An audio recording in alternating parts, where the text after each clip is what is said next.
चलिए जवाब दीजिए महेश दास भाई। अब तो आंकड़े ही बता रहे हैं ना, तो फिर कौन से 2005 की आप याद दिला रहे हैं? ये भी तो जंगल राज ही है ना, जहां इतना सब कुछ हो रहा है। पूरे आंकड़े यहाँ पर जयंत जिज्ञासु ने दे दिए। और क्लैरिटी चाहिए, मैं भी दे देती हूँ वो आंकड़े। महेश दास,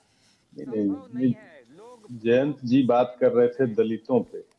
दलितों का इनके समय में एक दिन में 118 नरसंहार हुआ करता था, एफआईआर तक लॉन्च नहीं हो पाता था। शिल्पी जैन और चंपा विश्वास हत्याकांड सबको मालूम होगा।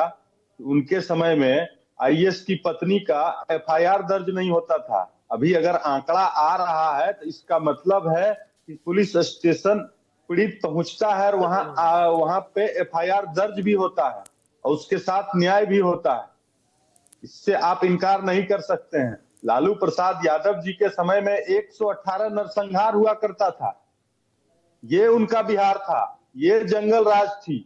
आज के समय में एक छोटा सा आदमी कोई अगर कुछ अपराध करेगा तो उसको जेल के सलाखे में जाना होगा, चाहे वो मेरे पक्ष का क्यों ना हो। इसका नजीर नीतीश जी ने पेश किया है इस बिहार में। हम कभी भी सत्ता संरक्षित अपराध नहीं करवाते हैं, ये हम नहीं कह रहे हैं।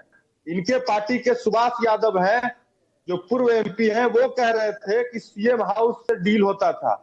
लालू प्रसाद यादव जी अपराधी को अपने हेलीकॉप्टर में लेकर उड़ते थे और चुनाव प्रचार करते थे। ये इनका राज था। इसीलिए प्रधानमंत्री जी कहते हैं तो कोई गलत नहीं कहते हैं। इसीलिए लालू प्रसाद यादव जी का अपने बैनर से तेजस्वी यादव तस्वीर तक गायब कर दिए हैं, क्योंकि बिहार की तो जनता भाई को उन्हीं पता चल अपराधियों और जाएगा बाहुबलियों का सहारा तो आप भी ले रहे हैं ना। उनमें और आप में क्या फर्क रह गया?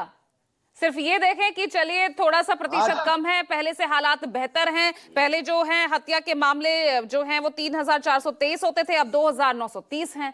सिर्फ 14% की कमी आ गई है। ये सोचकर बैठ जाए क्या? पूजा जी आज भी अगर आप राष्ट्रीय जनता दल और जनता दल यूनाइटेड का निकाल कर देखेंगे ना लिस्ट, कैंडिडेट का लिस्ट, तो 76% अपराधियों को इन्होंने दिया है। हम तो अपराधी पे मुकम्मल कार्रवाई भी करते हैं, लेकिन जब इनके रितलाल यादव पे कार्रवाई होता है तो कहते हैं कि सरकार फंसा रही है। और जब हमारे तरफ से भी कोई अपराध करता है, अगर उसके ऊपर कार्रवाई होती है तो हमने कहा है कि कानून अपना काम कर रही है। तो ये अंतर है नीतीश कुमार जी और लालू यादव जी में। ये अंतर दिखता है कि हमारे पक्ष का कोई भी हो, अगर गलत होगा तो उसको जेल जाना होगा। कहने दीजिएगा। जयंत जिज्ञासु जी क्या कहेंगे? जयंत जिज्ञासु दिल्ली लेकिन यहाँ अंशवत्स आपने यहाँ आरजेडी ने आपकी कनपट्टी पर कट्टा रखकर सीएम पद चोरी किया। ये क्या कह रहे थे कल पीएम? पूजा जी, सच्चाई क्या है कि अगर आप इस देश के प्रधानमंत्री की